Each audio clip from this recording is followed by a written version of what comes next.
সবাইকে সংবাদ এক নজরে স্বাগত। সঙ্গে আছি আমি রেখা হক। গত কদিনে শীত জেঁকে বসেছে দেশের উত্তর পশ্চিমের জেলাগুলোতে। রাজশাহীতেও তাপমাত্রার পারদ নামতে শুরু করেছে দ্রুত। উত্তরের জেলা লালমনিরহাটেও একই চিত্র। গত এক সপ্তাহ ধরে সূর্যের দেখা মিলছে না কোথাও। দিনের বেলায়ও হেডলাইট জ্বালিয়ে চলাচল করছে যানবাহন। এদিকে পঞ্চগড়ের তেঁতুলিয়ায় আজ মৌসুমের সর্বনিম্ন 8.4 ডিগ্রি সেলসিয়াস তাপমাত্রা রেকর্ড করা হয়।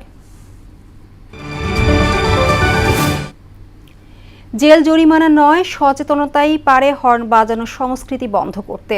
সকালে গুলশানে শব্দদূষণ নিয়ন্ত্রণে সচেতনতা বিষয়ক এক অনুষ্ঠানে এ কথা বলেন পরিবেশ, বন ও জলবায়ু পরিবর্তন উপদেষ্টা সৈয়দা রিজওয়ানা হাসান।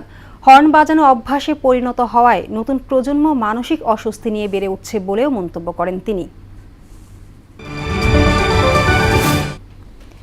জুলাই গণ অভ্যুত্থানে হাজারো শহীদের রক্ত দেশের মানুষ ভুলে যাচ্ছে বলে আক্ষেপ করলেন বৈষম্য বিরোধী ছাত্র আন্দোলনের সমন্বয়ক সার্জিস আলম।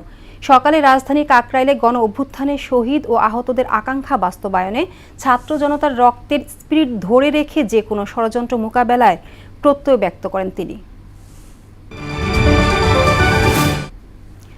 ভরা মৌসুমেও চড়া রাজধানীর সবজির বাজার, কমছে না আলু পেঁয়াজের দামও। মাছের বাজার বরাবরের মতোই সীমিত আয়ের মানুষের নাগালের বাইরে। নতুন করে বেড়েছে মুরগির দাম। এদিকে দাম বাড়ানোর পরও স্বাভাবিক হয়নি বোতলজাত সয়াবিন তেলের সরবরাহ। ফিলিস্তিনের অবরুদ্ধ গাজা ভূখণ্ডে ইসরায়েলি বর্বর হামলায় গত 24 ঘন্টায় আরও 66 ফিলিস্তিনি নিহত ও 99 জন আহত হয়েছে। এতে করে উপত্যকাটিতে নিহতের মোট সংখ্যা 44,830 ছাড়িয়ে গেছে এবং আহত হয়েছে 1 লাখেরও বেশি মানুষ। এছাড়া ইসরায়েলি আগ্রাসনের কারণে প্রায় 20 লাখেরও বেশি বাসিন্দা তাদের বাড়িঘর ছাড়তে বাধ্য হয়েছে।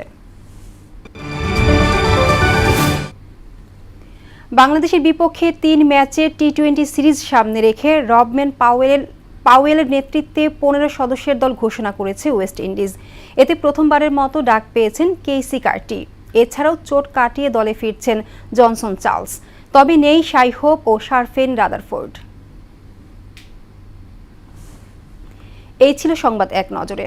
সবশেষ খবর সবার আগে জানতে মোহনার সাথেই থাকুন। এতক্ষণ সঙ্গে থাকার জন্য ধন্যবাদ সবাইকে।